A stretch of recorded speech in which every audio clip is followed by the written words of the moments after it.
Dear students, हम लोग मुगल काल में आज शाहजहां पढ़ने जा रहे हैं।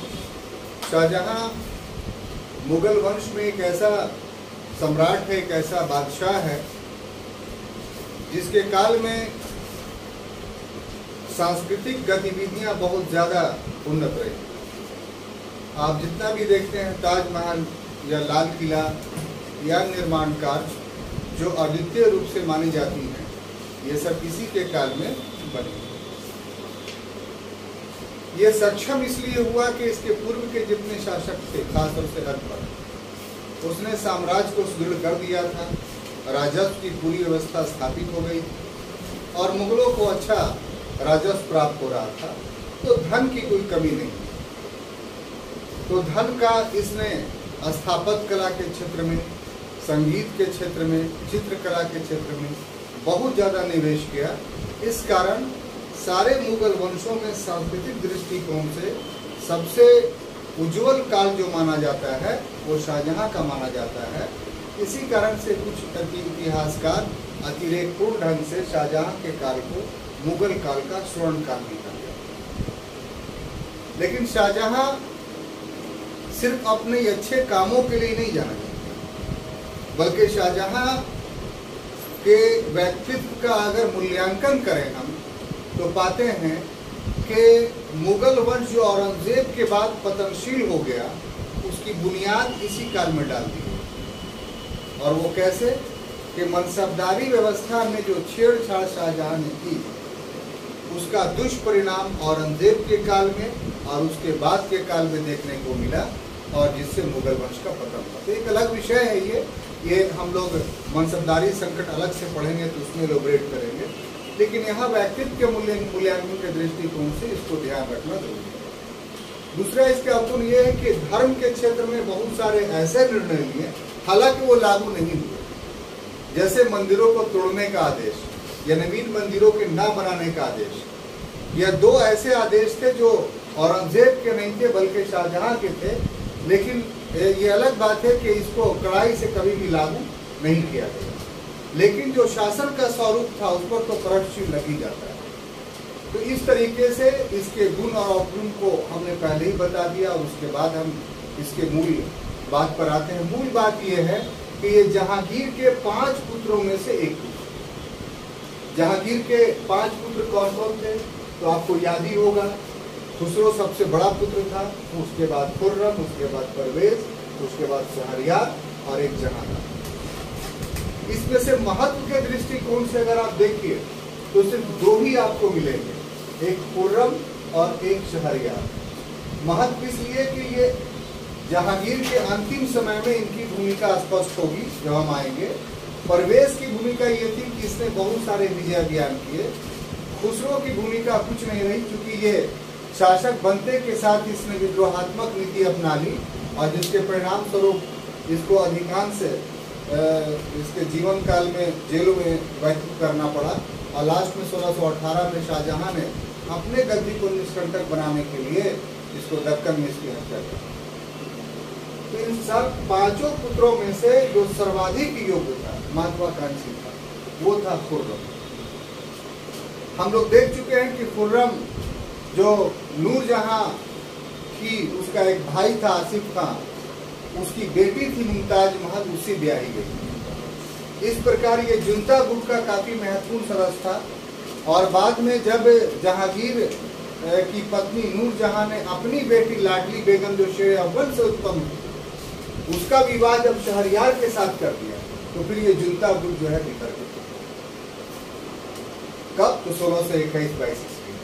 और उसके बाद नूरजहां और खुर्रम जो है आमने सामने आ जाते हैं, और फिर अंत में बड़ी मुश्किल से जो है वो जंग करता है। तो यही खुर्रम इतिहास में शाहजहां के नाम से जाना जाता है। इसका जन्म 5 जनवरी 1592 ईस्वी को लाहौर में होता है। इसकी माता का नाम जोधाबाई या जगत गोसाई था, जो जहांगीर की द्वितीय पत्नी थी। और ये किसकी बेटी थी? तो मोटा राजा उदय सिंह की। शिक्षा का दायित्व शाहजहां का अकबर ने स्वयं अपने ऊपर लिया। बहुत मानता था खुर्रम को। खुर्रम का मतलब होता है आनंददायक। आनंददायक का मतलब जिसको देख कर के आनंद की अनुभूति है। बहुत सा का शरीर संरचना या बोलचाल के ढंग या तुतलाहट वाला शब्द ऐसा होता है कि बच्चे बहुत प्यारे लगते हैं और बड़ों को उन बच्चों को देखकर आनंद होता है। तो अकबर अपने इस पोते को देखकर आनंदित होता था, इसीलिए उसी के द्वारा दिया गया इसका नाम था खुर्रम। ठीक है, बात समझ में आई? इसलिए सारे पांचों पौत्रों में से उसने खुर्रम के लिए विशेष शिक्षा की व्यवस्था। विशेष शिक्षा का अर्थ ये कि उस समय के जो प्रकांड विद्वान थे उसको पढ़ाने के लिए खुर्रम को नियुक्त किया गया। जैसे मिर्जा जान तबरेजी का एक शिष्य था कासिम बेग तबरेजी। ये तबरेज का रहने वाला था और मिर्जा बेग तबरेजी उस समय का पूरे वैश्विक स्तर का सबसे प्रकांड विद्वान। तो उसका शिष्य मुल्ला कासिम बेग तबरेजी बहुत दिन तक खुर्रम यानी शाहजहां का शिक्षक रहा। उसके बाद हकीम अली गिलानी ये भी शिक्षक रहे। फिर उसके बाद उसके व्यक्तित्व पर सबसे ज्यादा जो प्रभाव पड़ा वो शेख सूफी का प्रभाव पड़ा। फिर अबुल फजल का एक भाई था शेख अबुल खैर, ये भी अकबर खुर्रम का शिक्षक रहा। इस प्रकार कुल 4 लोगों से शिक्षा ग्रहण। तो खुर्रम शैक्षणिक दृष्टिकोण से काफी योग्य तो हो ही गया था। इसके साथ साथ वो घुड़सवारी और तलवारबाजी में भी काफी निपुण था। घुड़सवारी और तलवारबाजी प्रतिदिन का उसका अभ्यास था। युद्ध हो या नहीं हो, लेकिन प्रतिदिन घुड़सवारी का और तलवारबाजी का वो अभ्यास अवश्य करता था। इस कारण से वो इस कला में काफी सिद्धस्त था। पूरे 5 शहजादों में देखने में सबसे हुष्ट पुष्ट, लंबा चौड़ा, तगड़ा अगर दिखाई पड़ता था तो खुर्रम दिखाई पड़ता था। सुंदरता में खुसरो था, कैरेक्टर में खुसरो था, लेकिन आकर्षण में जो था यानी शारीरिक आकर्षण में वो खुर्रम अपने 5 भाइयों से श्रेष्ठ था। खुर्रम के जीवन में अपनी योग्यता महत्वाकांक्षा तो थी ही और अपनी महत्वाकांक्षा के कारण ही शासक बनने में सफल रहा। लेकिन महत्वाकांक्षा होने के बावजूद भी अगर अवसर नहीं मिले तो फिर महत्वाकांक्षा बेकार हो जाती।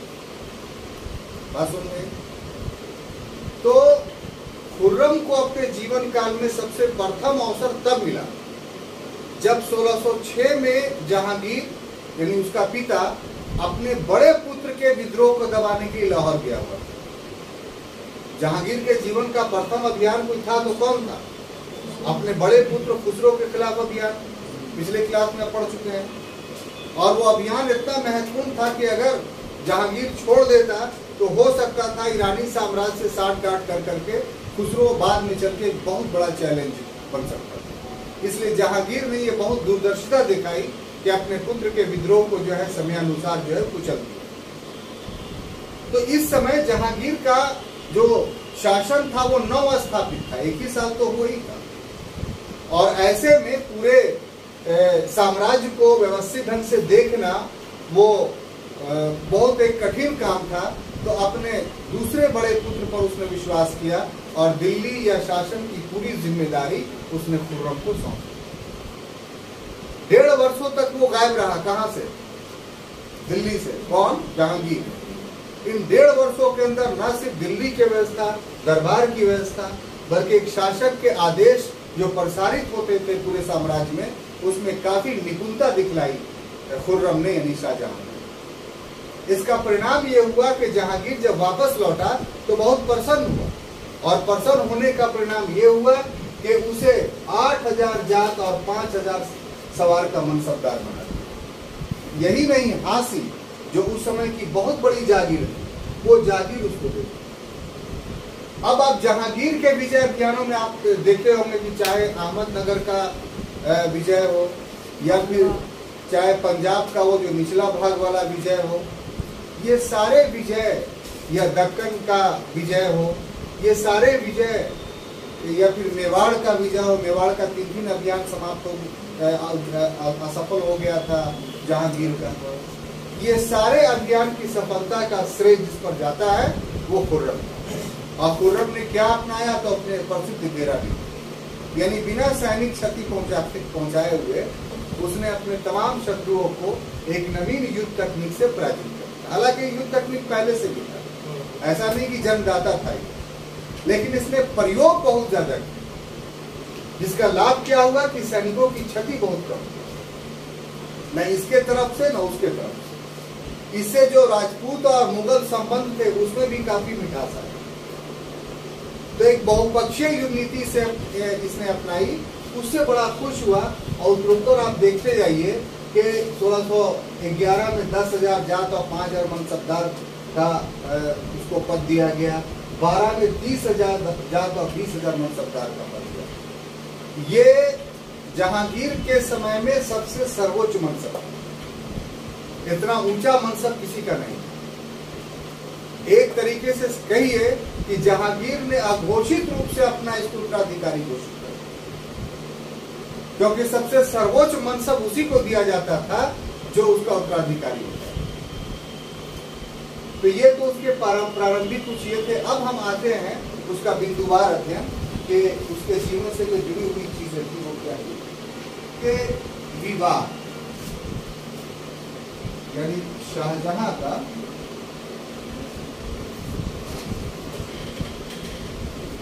विवाह।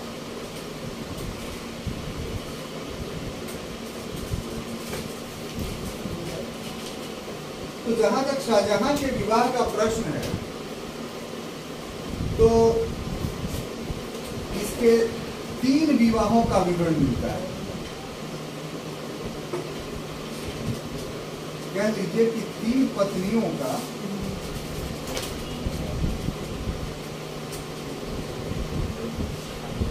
विवरण मिलता है।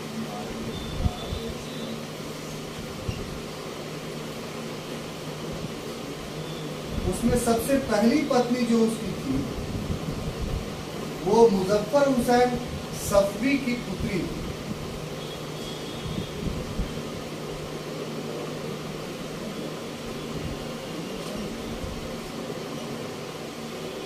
जिसका नाम था कंधारी बेगम।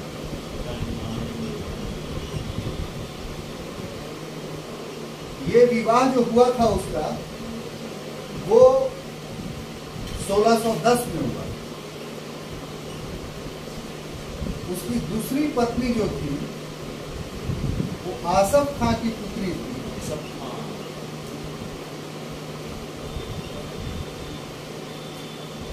और इसका नाम था अर्जुमंद बानो बेगम।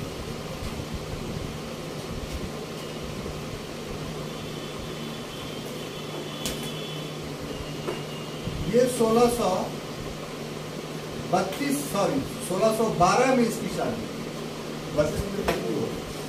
और तीसरा जो हुआ था वो शहनवाज खां की पुत्री, इसका नाम नहीं मिलता है।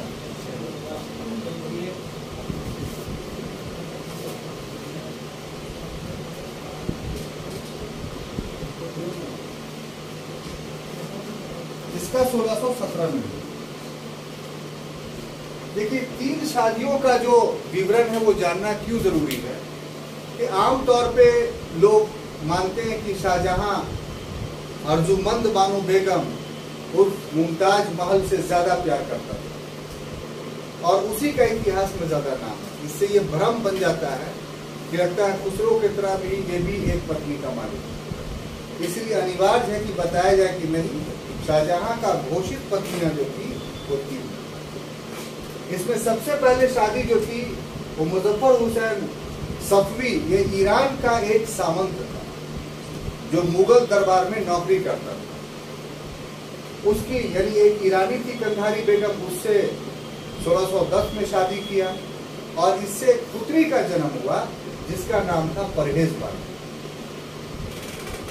ये अक्सर इतिहास में भूला हुआ कैरेक्टर है, इसलिए आपके लिए इंपॉर्टेंट है, नोट्स मटेरियल में दिया हुआ।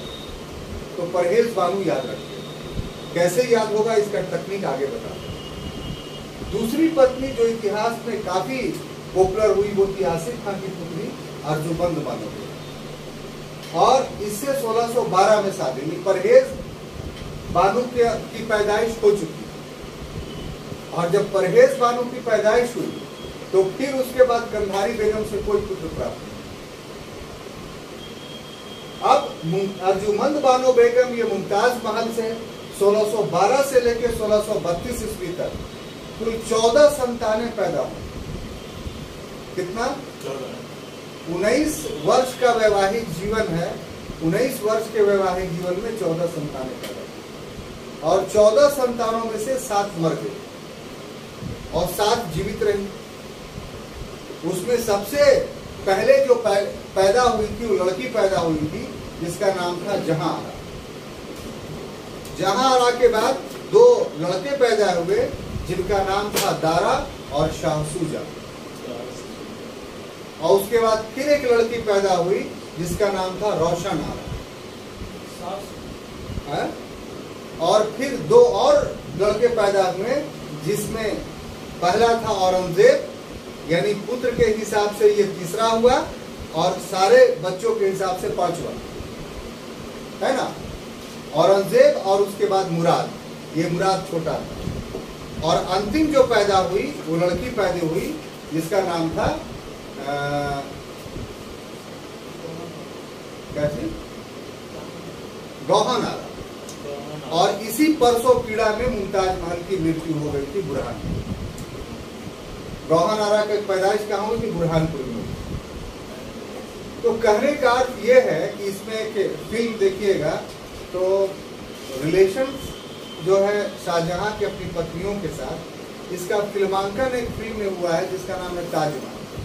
बड़ी प्यारी फिल्म है। तो उसमें मुमताज महल जो है बहुत प्यार करती है उसको, अर्जुमंद बानो बेगम। तो कुछ ऐसी बात बोलती है तो उस पर शाहजहां बोलता है कि शादी तो हमारी हुई है कंधारी से, लेकिन दिल तो हमारा तुम्हारे पास हमेशा रहता है। यानी वास्तविक शादी जो है पत्नी जो हम मानते हैं। और जो तीसरी शादी है शाहनवाज खां की पुत्री से, ये एक पॉलिटिकल मैरिज है। इसका वैवाहिक जीवन से कोई शाहजहां कोई संबंध। अगर कंप्लीटर कोई थी मुमताज महल तो वो कंधारी बेगम था, इसलिए फिल्मों में आपका उसका ज्यादा इस्तेमाल। तो ये जो पुत्रों का सीक्वेंस है ना, ये सीक्वेंस मटेरियल्स में है, इसको आप बढ़िया से याद कर लीजिएगा। क्योंकि कभी कभी हायरार्की में देता है कि कौन किसके बाद था क्या था, तो उस समय टफ हो जाता है, ठीक है ना। अब देखिए अगला जो टॉपिक है वो है राज्याभिषेक।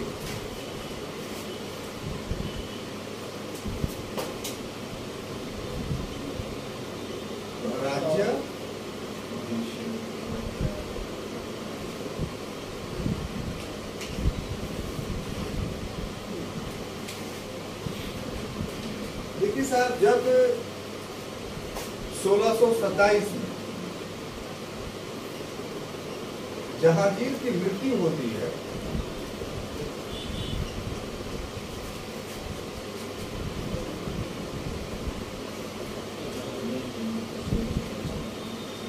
तो इस समय शाहजहां जो था ना,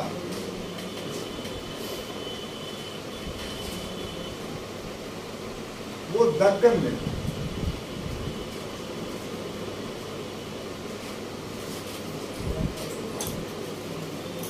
ठीक है ना। तो ऐसी परिस्थिति में इसके मृत्यु के समय 2 घटनाएं घटी। कितनी? 2। एक घटना तो ये हुआ कि नूरजहां ने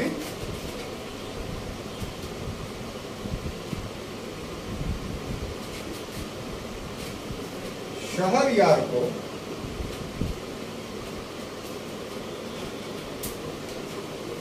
लाहौर में राज्याभिषेक करा।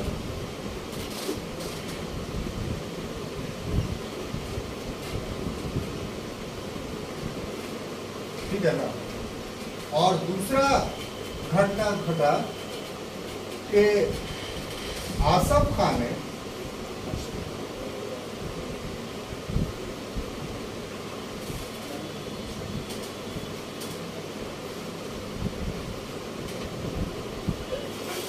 दावर बख्श को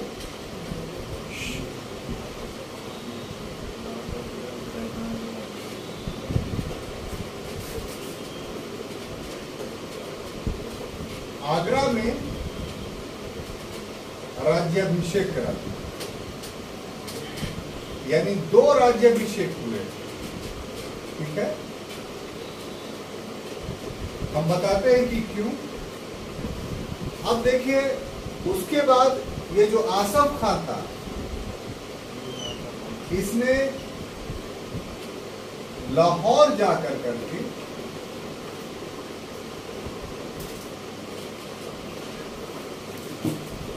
दारा और औरंगजेब को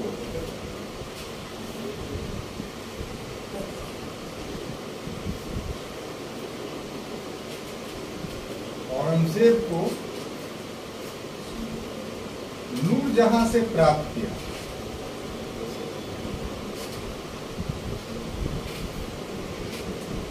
ठीक है ना? और फिर इसने एक व्यक्ति को, जिसका नाम था बनारसी दास,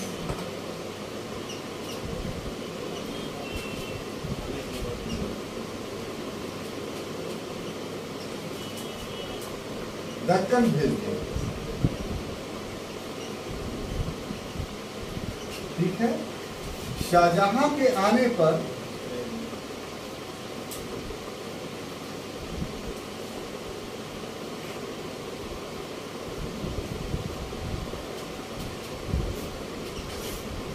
उसका राज्याभिषेक किया गया।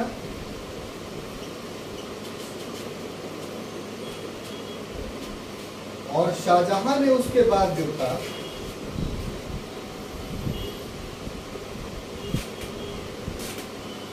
(1628) में शाहजहां ने शहरयार एवं दाबर बख्श को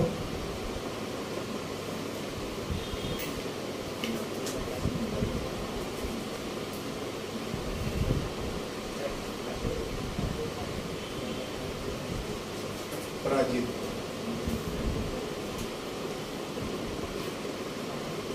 देखिए, राज्याभिषेक को इतना इनलार्ज करके बताना एक मजबूरी है, क्योंकि शाहजहां का जो गद्दी पर बैठना था वो निष्कंटक नहीं था। इसकी तैयारी जहांगीर के जीवन काल से ही शुरू हो गई थी।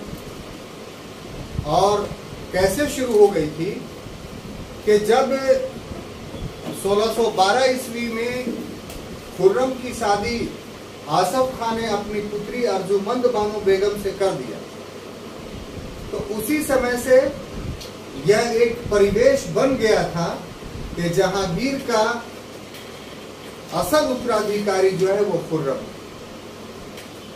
इसका समर्थन नूरजहां भी करती थी। इसीलिए इन लोग का गुट जुंटा गुट बन गया था और काफी प्रभावशाली था, जिसका हम लोग पूर्व के क्लास में अध्ययन कर चुके हैं। और यही कारण था कि अपने गद्दी को निष्कंटक बनाने के लिए खुर्रम ने अपने बड़े भाई खुसरो को दक्कन ले जाकर के उसकी हत्या करवा दी और बाप से कह दिया कि पेचिश से मर गया।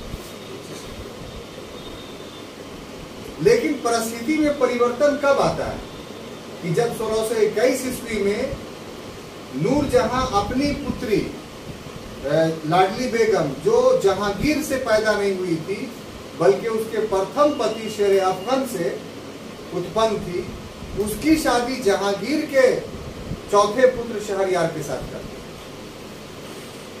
और जब शहरयार के साथ शादी कर दिया तो महत्वाकांक्षा जाग गई नूरजहां कि अब मेरे भाई का दामाद नहीं शासक बनेगा बल्कि मेरा दामाद शासक बनेगा। इस प्रकार से जुंता गुट जो है बिखर गए और इसका प्रभाव मुगल दरबार पर पड़ा कि शाहजहां ने विद्रोह कर दिया, महाबत खां ने विद्रोह कर दिया, बहुत सारे लोगों ने।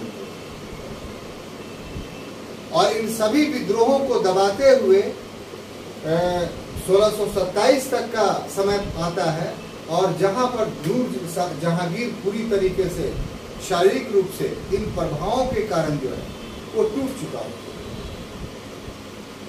लेकिन 27 तक आते आते दावेदार तो दो मजबूत दावेदार खड़े हो जाते हैं। तो ऐसी परिस्थिति में राज्याभिषेक निष्कंटक होना संभव ही नहीं। तो इसीलिए एक लंबी घटना घटी, और घटना क्या था कि जैसे ही जहांगीर की मृत्यु लाहौर में होती है तो उस समय शाहजहां जो था वो दक्कन में। अब शाहजहां के दक्कन में होने के परिणाम स्वरूप अगर शाहजहां खुद लाहौर में होता या आगरा में होता तो परिस्थितियां दूसरी हो जाती।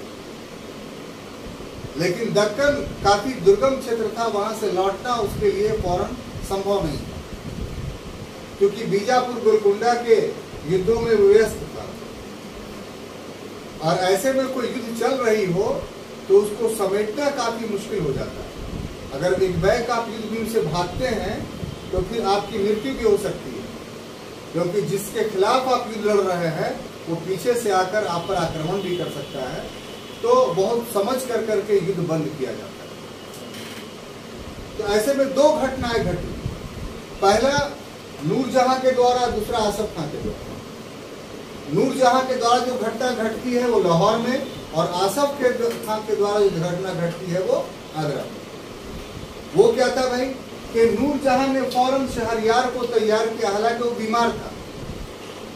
तो शहरयार ने तैयारी की और 70 लाख रुपए जो लाहौर के अमीर थे उसको अपने पक्ष में करने के लिए बांट दिए।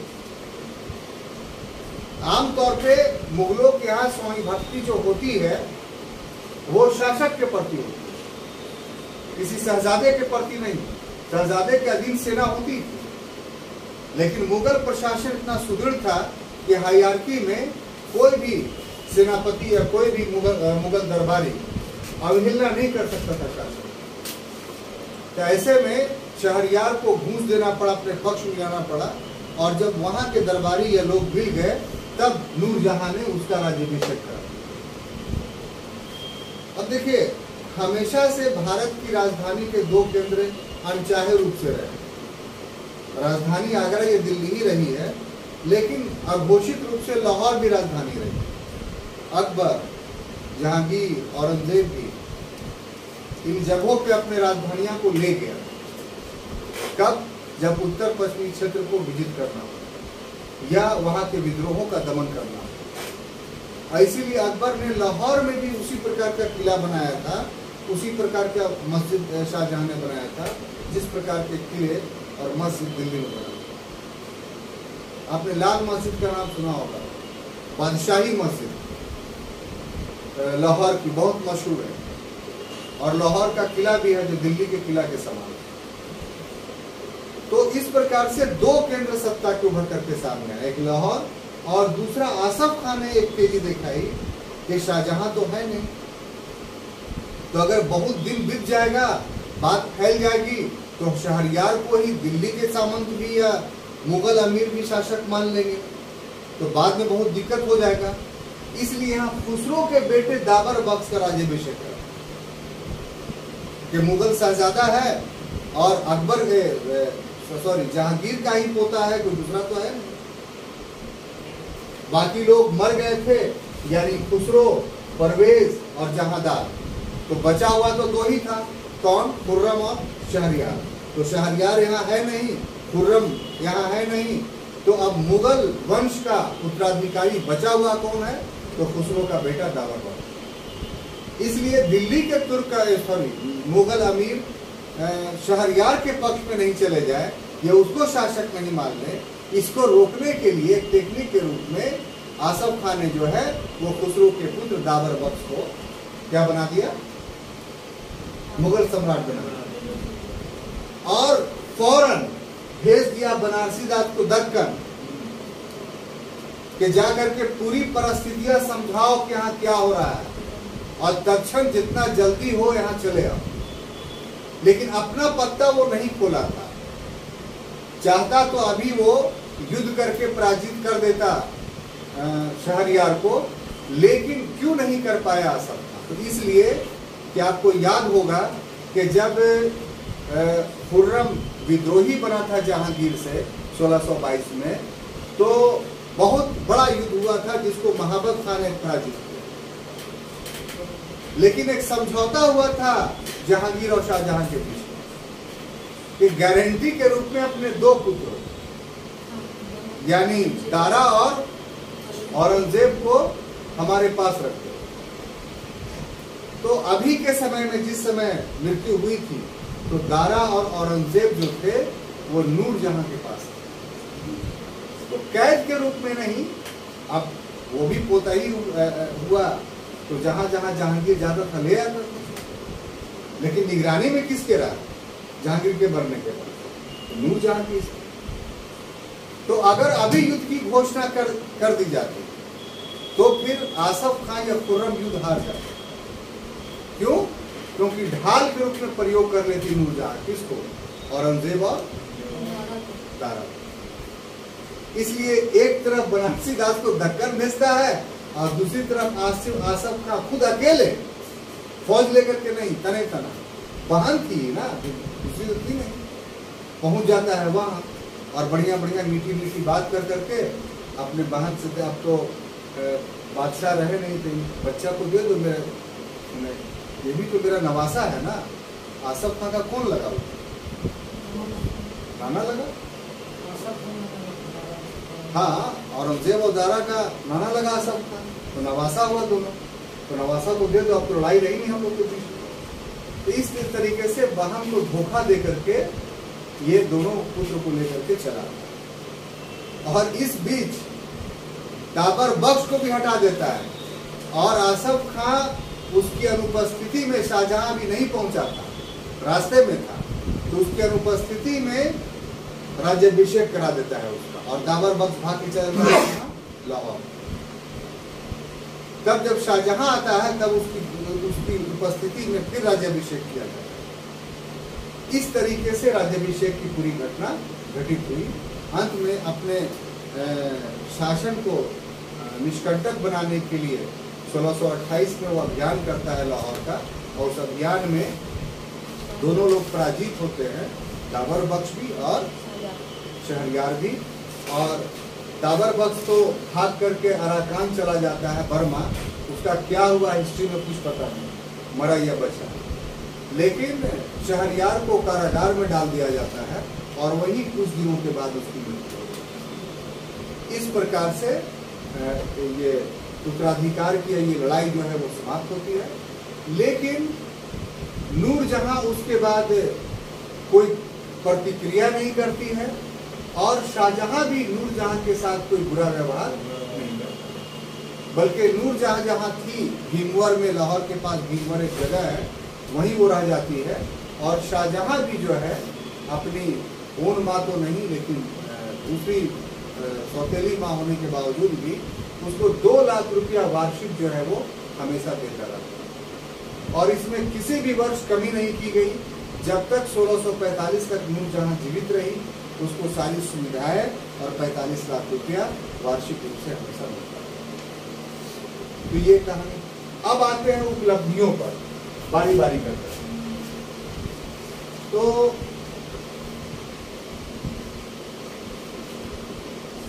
शाहजहां कालीन प्रमुख घटनाओं को अगर देखा जाए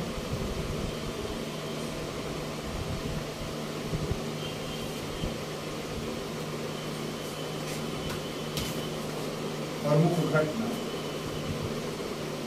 अगर घटना के हिसाब से देखिए तो 2 ही घटना काफी महत्वपूर्ण है। एक जुझार सिंह बुंदेला का, एक अहमदनगर का, बाकी सब छोटी छोटी घटना है। उसमें पहला है जुझार सिंह बुंदेला का विद्रोह।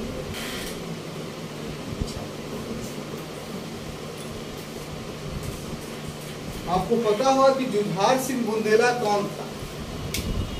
तो वास्तव में वीर सिंह बुंदेला, जिसका जहांगीर से या सलीम से बहुत अच्छा संबंध था। क्यों? क्योंकि इसी वीर सिंह बुंदेला से ही अबुल फजल की हत्या करवाई थी। तो ऐसी परिस्थिति में जहांगीर जैसे ही शासक बना तो वीर सिंह बुंदेला का प्रमोशन हो गया, अच्छा मनसब मिला, दरबार में जगह मिली। तो वीर सिंह बुंदेला की मृत्यु हो चुकी थी, उसका पुत्र था जुझार सिंह बुंदेला। तो जब शाहजहां शासक बना तो जुझार सिंह बुंदेला जो है मुगल दरबार में चला और बुंदेलखंड का जो उसका राज था, उसका पुत्र था विक्रमाजीत, उसको छोड़ दिया। यानी दोहरा लाभ लेना चाहे जुझार सिंह बुंदेला कि हम मुगल मनसबदार भी रहे और बुंदेलखंड भी हमारे कब्जे में रहे। लेकिन जुझार सिंह बुंदेला के तरह जुझार सिंह बुंदेला अपने पिता वीर सिंह बुंदेला की तरह स्वामी भक्त नहीं था, एक लालची व्यक्ति, और उसका पुत्र भी विक्रमादित्य भी एक लालची व्यक्ति। तो ये यहां से धन कमाना चाहता था और बुंदेलखंड से इसका पुत्र विक्रमादित्य जो है धन कमाना चाहता था। तो उसने बहुत अनाप शनाप कर लगा दिए बुंदेलखंड। तो देखिए, हमने आपको बार बार कहा है कि वास्तव में मुगल क्या था, कन्फेडरेशन। कन्फेडरेशन में ये बात सच था कि जो राजपूत राजा या अन्य राजा थे, उनके क्षेत्र को उनके पास रहने दिया, कोई हस्तक्षेप नहीं करता।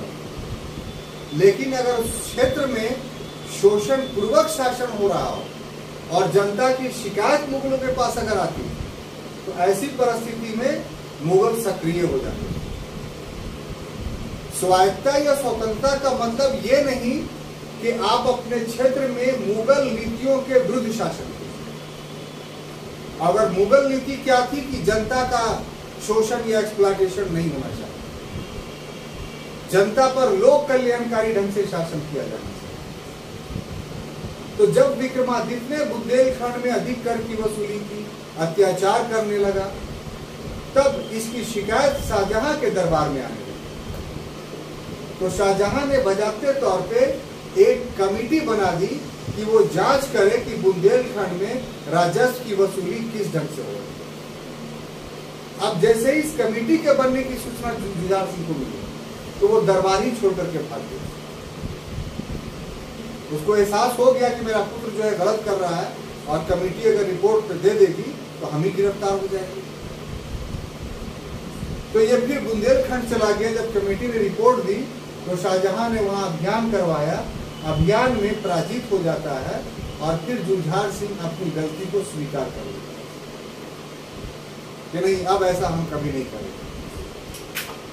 लेकिन 1635 में फिर वो दरबार से भाग जाता है, और दरबार से भागने के बाद जो है वो एक प्रकार का विद्रोही रुख अपना लेता है। तो अंत में औरंगजेब को भेजा जाता है, और औरंगजेब से पराजित तो हो जाता है, लेकिन अंतिम रूप से समाप्त नहीं होता। तो दोनों पिता पुत्र जो है वो अपनी सारी औरतों को मार देते हैं और औरंगजेब से भिड़ जाते हैं। लेकिन इस बार भी उसकी हार होती है, लेकिन फिर भी बच जाते हैं, जंगलों में भागकर छुप जाते हैं। तो जो गोंड जनजाति थी, क्योंकि जो इलाका था बुंदेलखंड का ना, वहाँ एक गोंड जनजाति रहती थी, यही तो मेन पीपुल। तो गोंड जनजातियों ने पिता पुत्र दोनों की हत्या कर दी, और औरंगजेब के समक्ष जो है वो जुझार सिंह बुंदेला का सर ला कर दिया, जिसको एक हफ्ते तक किले में टांगे रखा गया ताकि फिर कोई दूसरा ऐसा विद्रोह। तो ये था जुझार सिंह बुंदेला का। क्लियर? अब देखिए, दूसरी जो घटना घटती है वो था खाने जहां लोदी का विद्रोह।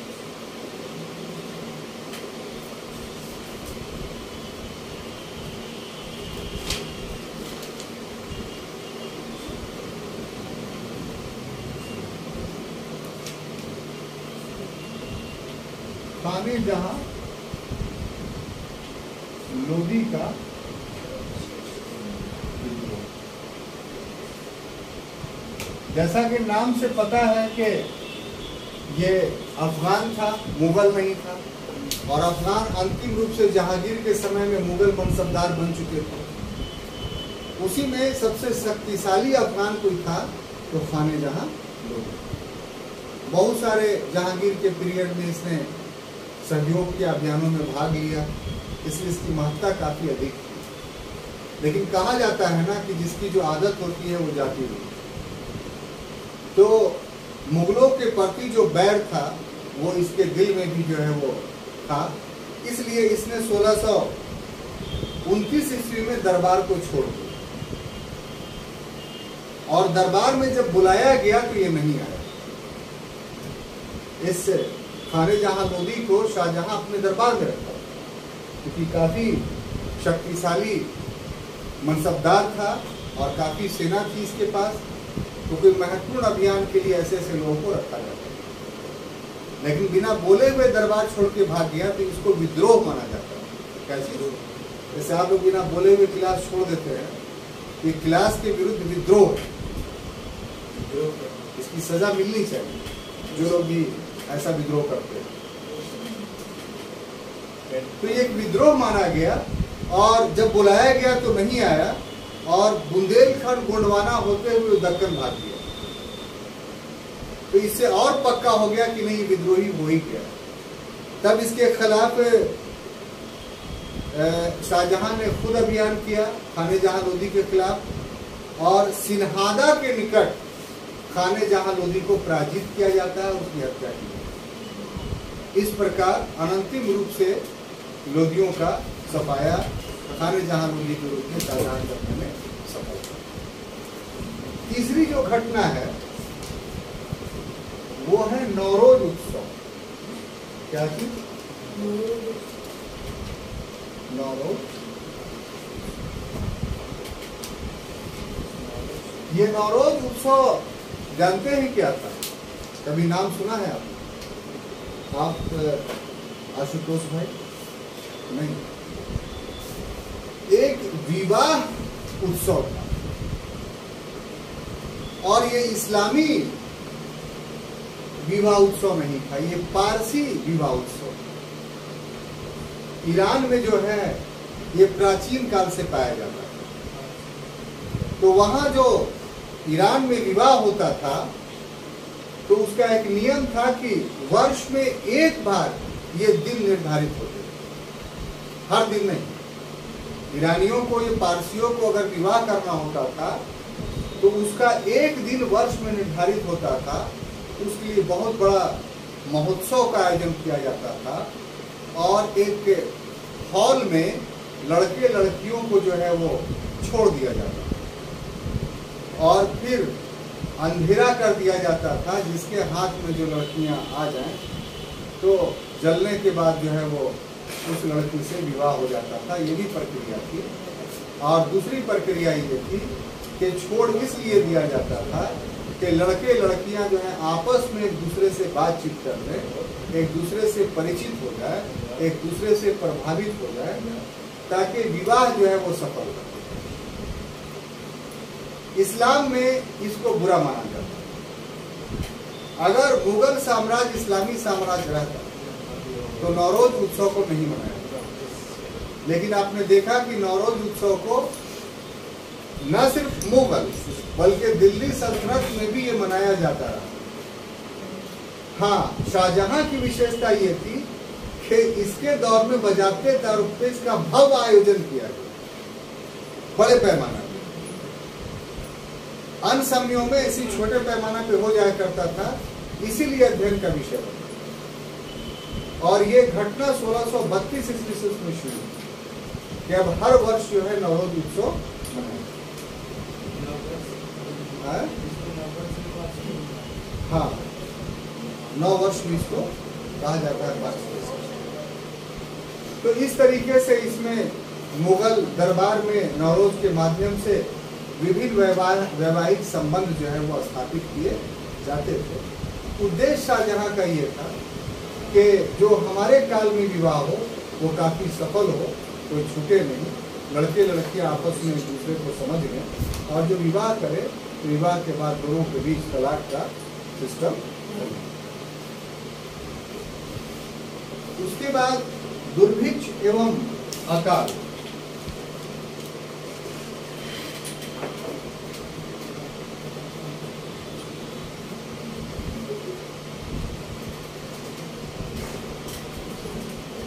देखिए, जो ये भी 1632 की घटना है, दुर्भिक्ष अकाल। अभी का वर्तमान समय में अगर देखिए तो मध्य प्रदेश, महाराष्ट्र, गुजरात का दक्षिणी भाग, कर्नाटक का उत्तरी भाग, इतना बड़ा जो इलाका था, इसमें विगत 3 वर्षों से वर्षा ही नहीं हो रही, जलाभाव था, जिसके वजह से अकाल की स्थिति पैदा हो गई, फेमाइन की स्थिति आ गई। और ये फेमाइन, ये अकाल दुर्भिक्ष में परिवर्तित हो गई। अकाल दुर्भिक्ष में एक अंतर ऐसा, अकाल में है कि लोगों को खाना कम मिलता है और दुर्भिक्ष में खाना मिलता ही नहीं। अकाल क्या है कि मिलेगा अल्प मात्रा में, माने आप जी सकते हैं, अपनी आर्थिक गतिविधियों को संचालित कर सकते हैं, लेकिन दुर्भिक्ष में कुछ नहीं। तो पीटर मुंडी, जो उस समय एक इटालियन विदेशी यात्री था, आया हुआ था, उसने क्या बोल रहे हैं, हाँ, उसका सजीव चित्रण वही करता है जो उसको अपनी आंखों से देखा हो। तो इतिहास से हमें कुछ सीखना चाहिए। ये वो दौर था जिस दौर में इंसानों ने इंसानों के गोश्त खाए बचने के लिए। बात समझ में आ रही है? इंसानों ने इंसानों के गोश्त खाए, बहुत भयावह स्थिति। अब नतीजा के तौर पर शाहजहां ने लंगर खाने का इंतजाम किया। कम से कम 500 जगहों पे लंगर खाना चला, जिसमें सुबह शाम खाना बन के बांटा जाता है। 18% के राजस्व में कमी कर दी कि जो राजस्व की दर थी उसको घटा करके 18% कम कर दी। इसके साथ ही साथ लोगों को आर्थिक मदद भी कर दी और लगातार दरिद्रशालाओं को चलाया गया, रोका नहीं गया। तो इस तरीके से जो दुर्भिक्ष या अकाल 1531-32 में इस पश्चिमी भारत में उदित हुआ था या दक्कन के क्षेत्रों में उदित हुआ था, उसका बड़ा सफलतापूर्वक सामना करने में शाहजहां सफल था। इस पर अक्सर पीटी क्वेश्चन आते हैं। पीटर मुंडी का जो नाम दिया, ये अक्सर पूछा जाता है, खासतौर से यूपीएससी में या बीपीएससी में वर्ष पूछा जाता है। ठीक है, अब आइए 5वां, मुमताज महल की मृत्यु। मुमताज महल की, देखिए इस पर बहुत बात हो चुकी है कि मुमताज महल कौन थी। भाई तो हमारे नहीं बताने के बावजूद भी आप पहले से जान रहे थे।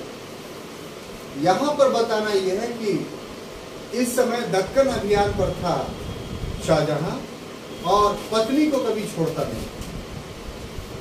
तो इसका पड़ाव बुरहानपुर में, बुरहानपुर महाराष्ट्र का एक जगह है आज भी।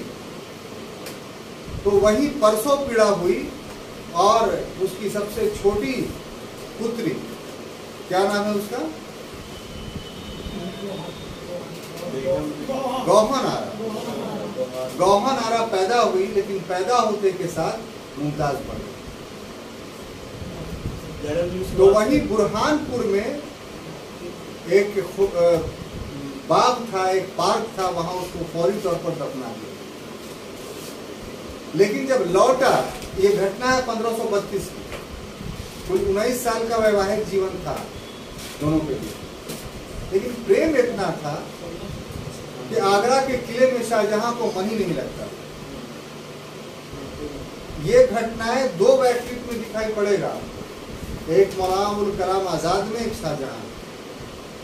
सबसे विभत्स रूप मौलाना आजाद की कि जब पत्नी मरी तो उन्होंने एक नकली कब्र बना दी जेल के अंदर, गए नहीं, और उसी कब्र को देख करके संतोष करते थे कि मेरी पत्नी हो जाए।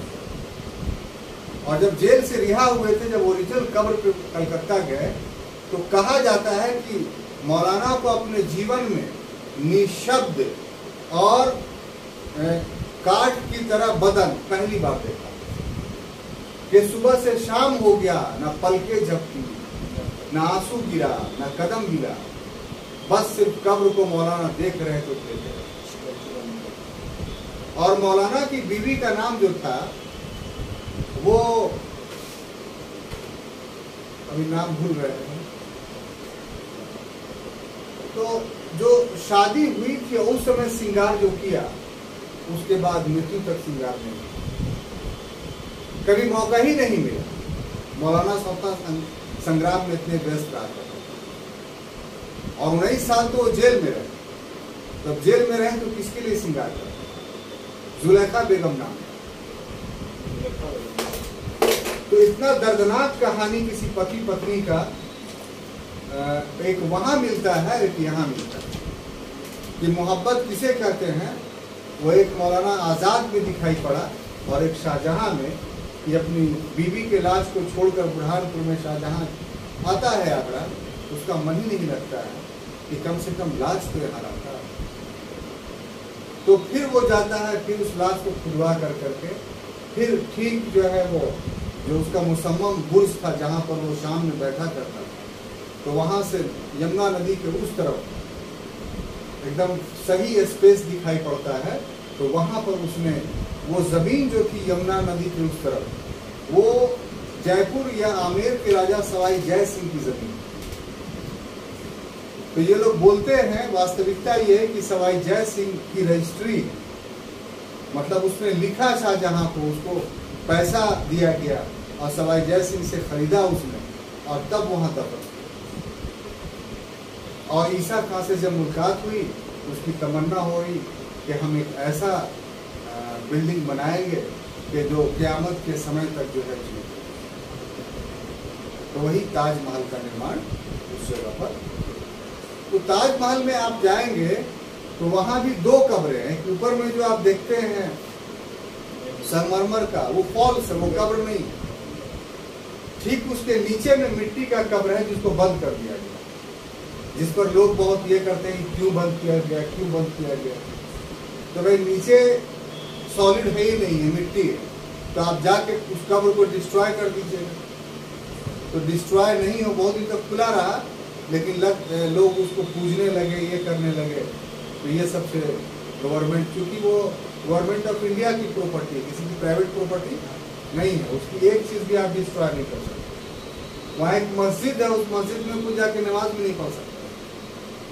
जो नमाज पढ़ेगा उसके लिए पास इशू है, वो वहीं का आदमी है।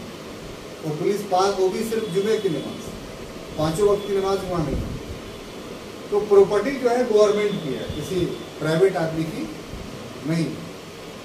तो इस तरीके से मुमताज महल की मृत्यु हुई। अगला जो घटना है वो है पुर्तगालियों के विद्रोह का दमन।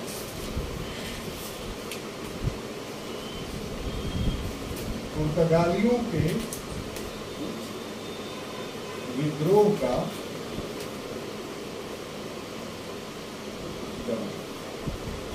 देखिए, जैसा कि आपको पता है पहले से ही, नहीं है तो सुन लीजिए हमसे, कि भारत में पुर्तगालियों का जो आगमन हुआ वो वास्तव में 1498 में 18 मई को, जिसमें Vasco da Gama San Maria जहाज से कालीकट के बंदरगाह कप्पक डाबू पे पहुंचा। जमोरीन ने स्वागत किया उसका। यानी 15वीं शताब्दी के अंत में पुर्तगाली आ गए। पुर्तगालियों ने धीरे धीरे अपनी शक्ति का इतना विस्तार कर लिया कि हिंद महासागर में बिना उसके परमिशन के कोई आ जा नहीं सकता। इंडियन ओशन, बंगाल की खाड़ी और अरब सागर जो है इंडियन ओशन का ही पार्ट है। तो पुर्तगाली बंगाल की खाड़ी में भी सक्रिय थे और उसमें से कुछ पुर्तगाली ऐसे थे जो लूट के पेशे में शामिल थे, यानी व्यापारिक कारवां को लूट लिया करते। फिर ईसाई पादरी भी उनके साथ थे, क्योंकि पुर्तगाली जो आए थे तो उनको व्यापारिक एकाधिकार पोप ने इस शर्त पर दिया था कि तुम जहां जाओगे वहां ईसाई धर्म का प्रचार करो। तो बलपूर्वक जो है लोग ईसाई भी हुगली में बना रहे थे, क्योंकि दिल्ली से बहुत दूर था, आगरे से बहुत दूर था। तो स्थानीय आधार पे ये ज्यादा प्रभावशाली हो गए थे। यही नहीं, जो लड़कियां अच्छी लगती थी उनको उठा करके भी ले जाया करते थे। तो इसी प्रकार की एक घटना जो है वो शाहजहां के काल में हुई कि मुमताज महल की हरम में 2 दासी ऐसी थी जो बंगाल की थी। तो ये नौकरी करती थी दासियां ना, दासी का मतलब थोड़ी कि हमेशा वहां रह जाए, अपने घर में आना जाना होता था। तो ये बंगाल 2 दासियां आई, तो इन पुर्तगालियों ने उन दासियों को उठा लिया। अब जो वहां का सूबेदार था उसके बस की बात थी नहीं, उसने दिल्ली खबर कर दी। अब मुमताज की दासी को उठा लेना का मतलब ये हुआ कि मुमताज को उठा, जो इज्जत मुमताज का था उससे कम इज्जत उसकी दासी की थोड़ी हो सकती। प्रेम का, मोहब्बत की इंतहा ये है अभिषेक जी कि माशूका जिस जगह से चली क्रॉस कर जाती है उस जगह पे भी आशिक सजदे करते हैं। माशूका को तो छोड़ दीजिए, अगर किसी को परखना है कि मेरा आशिक सही में मोहब्बत करता है कि नहीं, तो इस चीज को देखें कि वो सिर्फ हमारे जिस्म से मोहब्बत कर रहा है या मोहब्बत के कुछ और भी रूप। तो शाहजहां दिल से मोहब्बत करता था, इसलिए दासी को उठाने का मतलब उसने ये लगाया कि उसने हमारी मुमताज को उठाया। अब बड़ा सैनिक अभियान हुआ। आपको सुनकर ताजुब होगा कि शाहजहां ने 30,000 पुर्तगालियों को कत्ल कर दिया और 6,000 पुर्तगालियों को लाकर मुसलमान बनाया कि तुम लोगों को ईसाई बनाते हो ना, तुम पहले मुसलमान हो। और इस ढंग से पुर्तगाली विद्रोहों का दमन। एक लेसन मिलता है कि मोहब्बत इसको बोलते हैं कि उसके लिए इस ढंग से बदला लिया। ठीक है। अब आजकल के आशिक क्या होते हैं, कुछ होता है तो छोड़ के भाग जाते। गांधी मैदान में हमने अपने आंखों से देखा इस घटना को कि मतलब लड़कों की कुछ लड़ाई हुई तो लड़की बीच में आ गई। अब वो जो है जिसके पक्ष में गई, ठीक है, तो वही भाग गया। पहले लड़ रहा था गैबाने में उसके, ये लड़की जब जिसके पक्ष में गई, उसके पक्ष में गई। अब क्यों? क्योंकि बाकी 10 ठो उसके विरोध में चला गया, इसलिए वो भाग गया। जबकि हिस्ट्री हम लोग को ये बताती है कि देखिए आशिक कैसा हो गया है कि जितनी शक्ति थी, जितना सामर्थ्य था उसका, मुमताज का तो छोड़ दीजिए, उस पर तो आंखें उठाना बहुत मुश्किल है। मुमताज की जो दासियां जो उसको मुंह दिलवाती थी, उसको नहलाती थी, इसका कोई वजूद नहीं। उसके इम्पोर्टेंस शाहजहां की निगाह में इतना हो गया। ठीक है। अब उसके बाद अगला है अहमदनगर की पीढ़ी।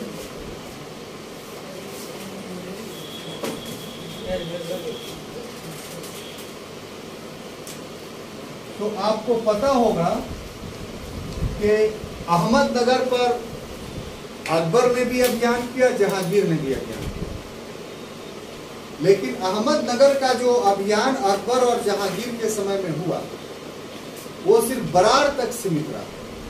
यानी मुगल अहमदनगर का एक क्षेत्र बरार ही अपने साम्राज्य में शामिल, और उसके पीछे था कि उसका योग्य प्रधानमंत्रियों का दौर, जैसे मलिक अंबर, चांद बीबी, ये सब उससे जुड़े हुए।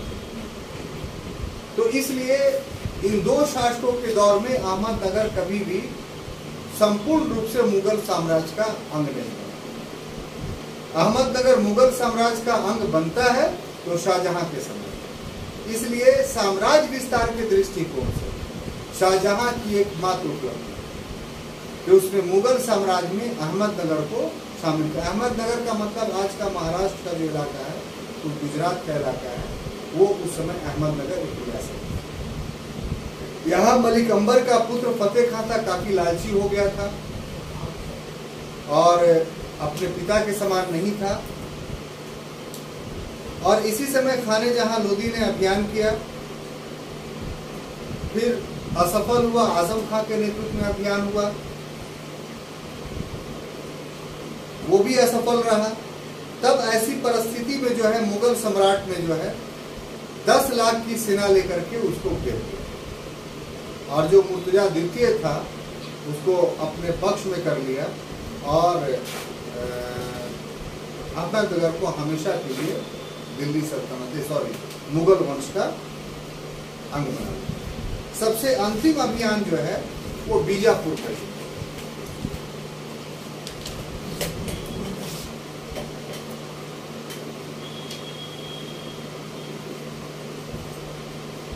इसके साथ युद्ध हुआ लेकिन बीजापुर को मुगल समाज में शामिल नहीं किया जा सका। बाद में चल के औरंगजेब का जब समय आया तो उसने बीजापुर गोलकुंडा को मुगल साम्राज्य में शामिल किया। सबसे अंतिम घटना जो सबसे दुखदायी था वो था उत्तराधिकार का युद्ध। देखिए साहब, आप अगर गौर से देखिएगा तो मुगल वंश में उत्तराधिकार का युद्ध हमेशा हुआ। आप देखिए गौर से, तो बाबर मरा तो बाबर के बाद हुमायूं का साम्राज्य निष्कंटक रहा। ख्वाजा मेहदी उभर के सामने आया और उसने दावा किया। ये अलग बात है कि वो सफल नहीं हुआ, उसका बानोई था बाबर। जब हुमायूं की मृत्यु हुई तो अकबर निष्कंटक बन गया था, नहीं बना था। कौन? तो जो अफगान शासक थे जिसका प्रधानमंत्री था हेमू, जिसको हेमचंद्राकर के नाम से जानते हैं, वो एक दावेदार के रूप में उभरा। इसके बाद जहांगीर बैठा तो खुसरो दावेदार था। तो इस तरीके से उत्तराधिकार कभी भी निष्कंटक नहीं रहा। लेकिन शाहजहां के शासनकाल में जो उत्तराधिकार वो पूर्व के उत्तराधिकारी युद्धों से अलग था। उसकी एक अलग विशेषता थी और इसलिए अध्ययन का विषय है। हो सकता है कि आपको फुल क्वेश्चन सिर्फ उत्तराधिकार युद्ध पर आए, इसलिए हमने मटेरियल में पूरा डिटेल भी लिखा। हरिश्चंद्र वर्मा के बुक में भी बजाते तौर पे अच्छा खासा जगह दिया गया है उस उत्तराधिकार। तो इसकी कुछ विशेषताएं थी। सबसे पहली विशेषता ये थी कि आमतौर पे पूर्व के उत्तराधिकार के युद्ध शासक के मरने के बाद होते थे। इस समय शासक जीवित था, उसके जीवित अवस्था में उत्तराधिकार का युद्ध लड़ा गया और शासक देखता रह गया, कुछ कर नहीं पाया। शाहजहां के जीवन काल में। दूसरी विशेषता ये थी कि आमतौर पे जो था वो राज दरबार इससे अलग रहता था, लेकिन इसमें दोनों बहनों ने भाग लिया। जहां आरा ने दारा का सपोर्ट किया, रोशन आरा ने जो है वो औरंगजेब का सपोर्ट किया। यही नहीं, जो मुगल सामंत थे, ये मनसबदार थे, वो भी विभिन्न शहजादों में बढ़ गए। कभी कोई किसी तरफ चला गया, कभी कोई किसी तरफ चला गया। और चौथी बात ये कि इसकी योजना बहुत पहले से बन रही थी। आमतौर पे जब शासक की मृत्यु होती थी तो एक बैक उत्तराधिकार का युद्ध छिड़ जाता था, लेकिन नहीं, शाहजहां के जीवन काल में जो युद्ध हुआ उसकी पृष्ठभूमि बहुत पहले से बन रही। इसलिए हम लोगों को समझना होगा कि पृष्ठभूमि क्या है। आप जानते हैं कि औरंगजेब के 4 पुत्र कौन कौन? दारा, औरंगजेब, मुराद, शुजा और मुराद। इसमें दारा हमेशा शाहजहां के साथ रहता था और काफी उदार था, काफी विद्वान था। उसने 52 उपनिषदों का अनुवाद शेर अकबर नाम से किया। हिंदू योगियों के साथ रहना उसे बहुत प्रिय लगता, लेकिन कभी भी उसने युद्ध में भाग नहीं लिया। औरंगजेब एक कट्टर सुन्नी की तरह व्यवहार करता था, हमेशा युद्ध में व्यस्त रहता था, साम्राज्य के लिए बहुत सारे युद्ध लड़े। मुगलों के बीच उसकी अच्छी प्रतिष्ठा थी। अगर चारों शहजादों में देखिए तो शासन के दृष्टिकोण से मुगल अमीर सबसे ज्यादा जो प्रभावित थे वो किससे? औरंगजेब। शुजा का जहां तक संबंध था तो ये गुजरात का सूबेदार था और झटकी था, कोई सही निर्णय वगैरह नहीं लेता। और जहां तक मुराद की बात था तो बंगाल का सूबेदार था और नशे का आदी था, हमेशा अफीम और शराब के नशे में डूबा रहता। तो औरंगजेब के ये 4 पुत्रों के बारे में ये 4 बातें आपको बताई मैंने। अब देखिए हुआ क्या कि 1657 से ही बीमार पड़ गया कौन? शाहजहां। तो शाहजहां ने अपनी राजधानी बनाई थी दिल्ली में, उसने लाल किले का निर्माण करवाया, लेकिन जब उसकी तबीयत बिगड़ गई तो दारा उसको लेकर के चला आया आगरा। और आगरा जब लेकर के चला आया तो आमतौर पे ये परंपरा है, ये नियम है कि शहंशाह बीमार पड़ता है तो एकाध समय उसको दर्शन करवा दिया जाता है जनता का। लेकिन इसने दर्शन करवाना ही बंद करवा दिया और खुद जो है वो गद्दी पर बैठने लगा और शासनादेश पर साइन करने लगा, मुहर लगाने लगा। तो इससे ये तय हो गया कि जो है वो दारा ने जो है सत्ता को हड़प लिया। अभी बाप जीवित है। तो ऐसी परिस्थिति में सबसे पहला जो था जिसने अपने आप को सम्राट घोषित किया, भी क्वेश्चन आता है, वो बंगाल का था। कौन? बंगाल में किसका नाम लिया हमने? मुराद। और उसके बाद दूसरा जो घोषणा किया स्वयं को शासक, वो था गुजरात का शुजा। ये दारा के बाद दूसरा बड़ा पुत्र।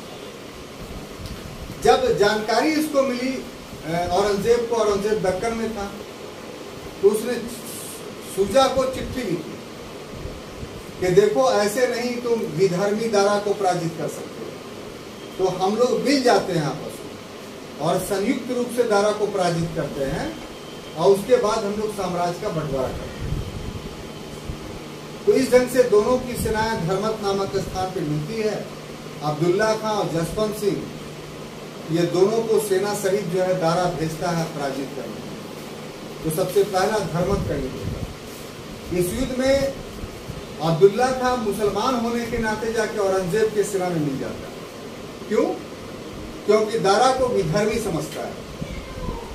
और जब जसवंत सिंह ये देखता है तो वो बहुत बड़ा मुकाबला नहीं कर सकता है और इस तरीके से धर्मत का युद्ध जो है वो जीत लेता है। और जसवंत सिंह आगरा नहीं जाकर करके अपना मारवाड़ चला जाता है, जहां का वो राजा था। जब इसकी सूचना मिलती है दारा को, तो दारा फिर एक फौज तैयार करता है और बहादुरपुर में आकर करके मुकाबला करता है। किससे? औरंगजेब और शुजा। बहादुरपुर के युद्ध में इसकी हार होती है, असल यही हार। और इसके बाद वो ये दोनों 58 में होता है, एक फरवरी महीने में, एक जुलाई के महीने। और वो भाग करके चल जाता है पश्चिमी उत्तर क्षेत्र में और यहाँ आकर करके आगरे को घेर लेता है औरंगजेब। यहाँ पर शाहजहां मिलना चाहता है औरंगजेब से कि इस युद्ध को हम खत्म करवाएं, लेकिन औरंगजेब शक्की। औरंगजेब के पतन में सबसे बड़ा कारण एक पतन ये भी कि शक्की था, सब पर शक करता था। अपने शक्की स्वभाव के कारण जो है वो अपने बाप से नहीं मिलता और वही जो है वो अपना राज्याभिषेक करा दिया और बंदी बना दिया। अब ऐसे में जो है शुजा बिदक गया इससे कि बिना बंटवारा के राज्याभिषेक, तो उसको ले जाता है और ले जाकर के किनारे जो है उसकी हत्या कर देता है उसकी छीनने से। और फिर अब बच कौन गया? मुराद। तो मुराद को वाराणसी के युद्ध में पराजित करके उसकी हत्या कर देता है। और फिर सबसे अंतिम युद्ध जो है वो दारा के साथ होता है और उसके पुत्र के साथ। और इस अंतिम युद्ध में दारा और पुत्र को पराजित करके सारे विरोधियों का औरंगजेब के द्वारा समाप्त किया। तो 1659 में पुनः अपना राज्याभिषेक कराता है कि अब हमारा कोई भी उत्तराधिकारी नहीं। और शाहजहां उसके कैद में रहता है। शाहजहां को कैद के दौरान में जो है वो जहां जो है इसकी बड़ी बेटी उसकी सारी सेवा शुश्रूषा करती है। शाहजहाँ जो है वो वैसी मुसम्मम बुझ से अपने बेगम के कब्र को देख करके संतोष करता है, अंत में उसकी भी मृत्यु होती है। तो आपको सुनकर ताजुब होगा कि शाहजहाँ के लाश को या जनाजे को हिजड़ों में करना दिया, ताजमहल में जाके हिजड़ों ने दफनाया, कोई शासकीय समारोह नहीं हुआ। ये भी प्रश्न। तो देखिए, ये जो आज के क्लास में शाहजहाँ के बारे में जो भी बातें बताई वो एकांगी। पूर्ण अध्ययन तब होगा जब इसके सांस्कृतिक उपलब्धियों को देखें। तो इसकी सांस्कृतिक उपलब्धि हम लोग जब मुगल संस्कृति को पढ़ेंगे तो उसमें स्थापत्य, चित्रकला और मूर्तिकला जो भी चीज़ें हैं वो सब जो है हम लोग अलग से पढ़ेंगे, और तब जो है आपका शाहजहाँ का पूरा कंप्लीट स्टडी होगा। तो आज तक की क्लास में नहीं होगी, हम लोग अगले क्लास में औरंगजेब को एक नए दृष्टिकोण से देखने की कोशिश करेंगे। Thank you.